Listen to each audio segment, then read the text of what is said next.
Did you hear? Service Oklahoma is now the home of private aircraft registrations and renewals. That's right, if you privately own any of the aircraft listed, you will now renew your yearly registration with Service Oklahoma.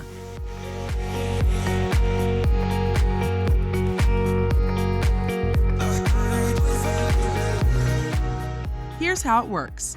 To start the private aircraft registration process, private aircraft owners must first register the aircraft with the Federal Aviation Administration. After registering with the FAA, owners can then easily register their aircraft with Service Oklahoma. First-time private aircraft owners can register in person at Service Oklahoma headquarters located at 6015 North Classen Blvd, Building 4 in Oklahoma City. To renew the registration of a private aircraft, owners have the option of completing the renewal process online. For more information or to get started, visit service.ok.gov/aircraft. We'll see you in the sky.